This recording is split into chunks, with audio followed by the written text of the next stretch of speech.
Hello, Robert, Joseph, Charles, and Scarlett. As you are aware, we are here today to do a rehearsal of the wedding of Robert and Joseph. For the ceremony, Robert and Joseph will be standing in the front and centre middle of the room, with Robert on the left and Joseph on the right. Charles and Scarlett, please pick a seat in the first row so you're easily able to exit for when the signing of the documents, but now you can stay here. So at the very start of the ceremony, it will commence. I'll be here at the end of the aisle. We'll then have the wedding party who will be sitting in the front row, including both Charles and Scarlett. This will be followed by Robert and Joseph, who will be walking down the aisle together.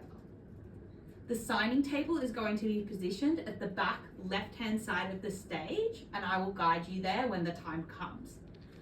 The order of the proceedings will go. I'll start with a few housekeeping notes prior to the entrance of Robert, Joseph, and the wedding party.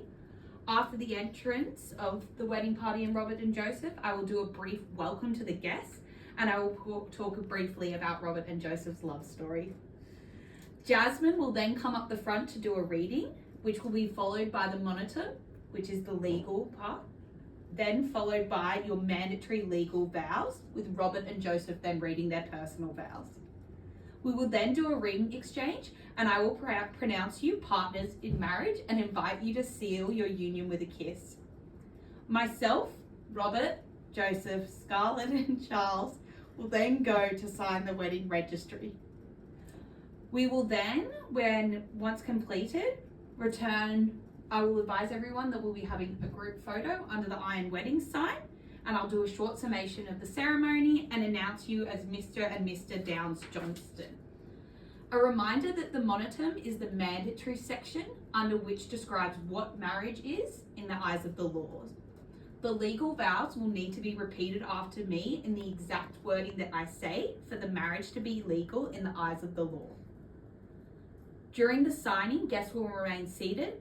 Charles, Scarlett, Joseph, and Robert will be the only people at the signing table, including me, of course. The order of the signing will start with Robert, who will sign all three documents, followed by Joseph, then Charles, then Scarlett. At the completion of the signing, I will ask Scarlett and Charles to return to their seats. Once they've returned to their seat, Robert and Joseph, you will return to front and center of the room where you were at the start of the ceremony. I will then invite your family and friends to stand as Robert and Joseph walk down the aisle, first followed by the wedding party. I will then direct guests to follow from the first row to the last row, making their way to the Iron Wedding venue sign for the group photo. Do either of you, couple or witnesses, have any questions? Great.